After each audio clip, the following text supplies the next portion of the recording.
The News Line. Hello and welcome back to People's TV.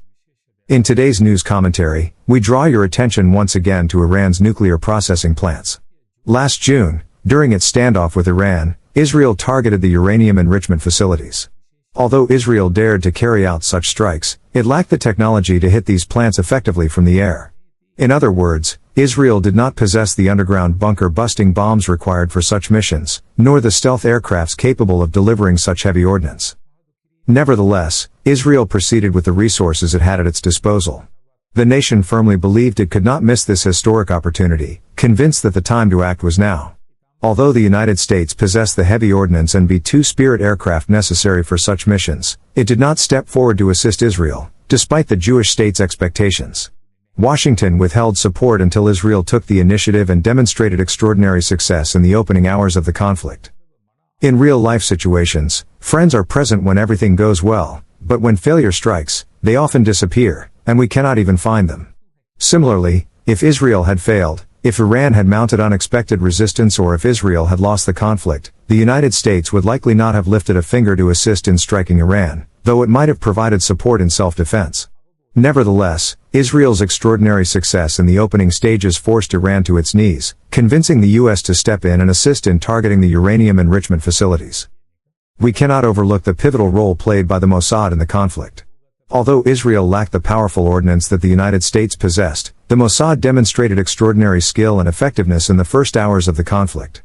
The agency had a well-prepared plan and, in many ways, had completed three-quarters of the mission even before the war officially began.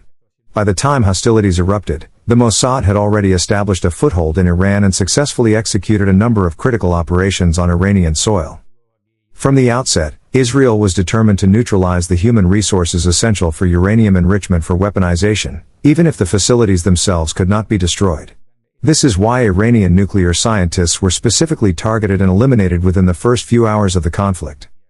It was only after the extraordinary success demonstrated by Israeli intelligence that the United States stepped in to assist, providing B-2 Spirit bombers and bunker-busting heavy ordnance, convinced that Israel had a reliable plan.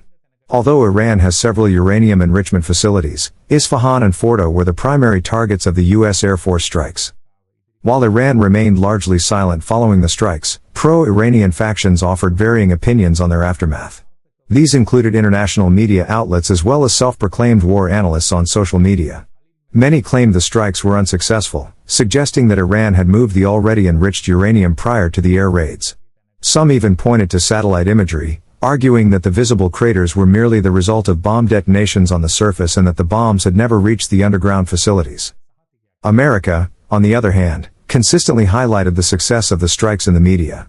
Both the U.S. and Israel declared that the operations had set back Iran's nuclear ambitions by decades. However, up until recently, there were two schools of thought regarding the outcome, as even international observers could not verify the results. This was because the Iranian parliament had decided to halt cooperation with the International Atomic Energy Agency, IAEA, preventing its representatives from entering the country. Furthermore, Iran declared that a Supreme Committee would directly supervise any monitoring conducted by the agency's observers. However, international media has now reported that Abbas Araghchi stated that the enriched uranium remains buried deep underground, with no practical or reliable way to unearth it. This marks the first time Iranian authorities have made such an admission. Araghchi explained that the airstrikes were so severe that all enriched uranium exceeding 60% purity is now deeply buried, and there is absolutely no way to recover it, as unearthing it would be as sophisticated and complex as the enrichment process itself. Before the airstrikes, it was confirmed that Iran was in possession of 235 kilograms of weapons-grade uranium. Experts from the International Atomic Energy Agency noted that just a few more weeks would have been enough for Iran to gather sufficient material to assemble a nuclear bomb in as little as 3 weeks. Reports indicate that Iran had enough enriched weapons-grade uranium not for just one bomb, but potentially for 9. This urgency is why Israel could no longer delay the strikes. The admission by the Iranian foreign minister serves as a rebuttal to those who claimed the attacks, even with U.S. Air Force support, were ineffective. Israel not only buried Iran's nuclear enrichment program deep underground but also eliminated key nuclear scientists. The Israeli government has vowed to ensure that Iran will never be able to resurrect its uranium enrichment program. In conclusion, we invite you to like our Facebook page, Sri Lanka, Israel Friendship Foundation, with the link provided in the description.